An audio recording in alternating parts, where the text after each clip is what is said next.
حضرت جنید بغدادی کی خدمت میں ایک عورت آئی اور آ کر کہا، حضرت آپ چونکہ اللہ والے ہیں اور آپ عورتوں کی جانب متوجہ نہیں ہوتے، دیکھتے نہیں ہیں، اور میں بھی ایک مسلمان عورت ہوں اور غیر محرم کے سامنے اپنا پردہ، اپنا نقاب، اپنا حجاب نہیں اتارتی، یا حضرت آپ میرے پیر و مرشد ہیں، مجھ جیسی حسین عورت کے ہوتے ہوئے میرے شوہر میں ایک بیماری ہے روحانی۔ حضرت نے فرمایا کیا بیماری ہے؟ کہا کہ مجھ جیسی حسین کے ہوتے ہوئے وہ اور عورتوں کی جانب توجہ کرتا ہے، اس کی نگاہیں بھٹکی ہوئی ہیں، بھٹکاتا رہتا ہے، وہ بھٹکا ہوا ہے۔ یا حضرت مجھ جیسی حسین عورت کے ہوتے ہوئے اے کاش شرعی حکم ہوتا تو میں آپ کو اپنا چہرہ دکھاتی، آپ بھی سمجھتے کہ دنیا کی حسین عورتوں میں ہوں، لیکن میرا شوہر مجھے چھوڑ کر میری طرف توجہ کیے بنا وہ غیر عورتوں کی طرف توجہ کر رہا ہے، نگاہیں اس کی بھٹک چکی ہیں، وہ خود بھٹک چکا ہے۔ حضرت جنید نے اس عورت کا یہ جملہ سنا کہ میرے ہوتے ہوئے وہ اوروں کی طرف دیکھ رہی ہے، حضرت نے یہ جملہ سنا، بے ہوش ہو گئے۔ جب ہوش میں آئے تو کسی نے کہا، حضرت کیا ہوا آپ کو؟ میں تم نے ایک جملہ نہیں سنا اس عورت کا؟ اس عورت کے جملے نے میرے اوپر ایک کیفیت اور رقت طاری کر دی،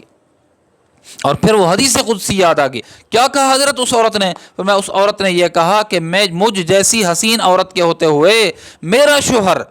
وہ غیر حسینوں کی طرف دیکھ رہا ہے، تو مجھے حدیث قدسی یہ یاد آ گئی کہ اللہ فرماتے ہیں کہ مجھ جیسا خدا ہوتے ہوئے لوگ غیروں کے جبین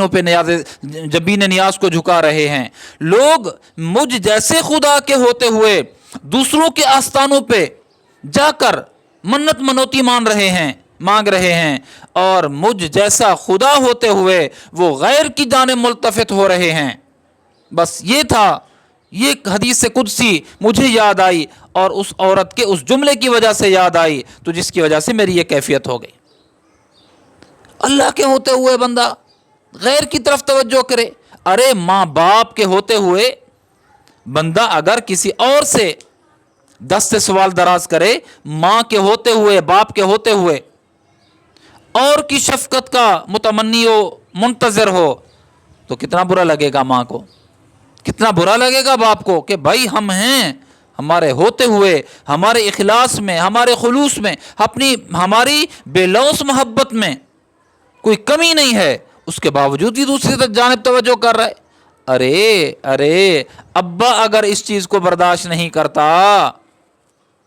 کہ میرے ہوتے ہوئے میری اولاد دوسروں کے سامنے اپنے آپ کو جھکاتی رہے، خوار ہوتی رہے، تو ربا بھی تو نہیں چاہتے نا کہ میرا بندہ ہو اور میرے ہوتے ہوئے نحن اقرب الیہ من حبل الورید واذا سالک عبادی انی فانی قریب۔ مجھ جیسا رب جو انسانی شاہراہ کے قریب ہے اور ہر کسی کی سنتا ہے، ہر ایک کی سنتا ہے، ہر زبان سنتا ہے، ہر بول سنتا ہے، ارے وہ تو خاموشیوں کی زبان بھی سمجھتا ہے، رب خاموشیوں کی زبان بھی سمجھتا ہے، اس کے ہوتے ہوئے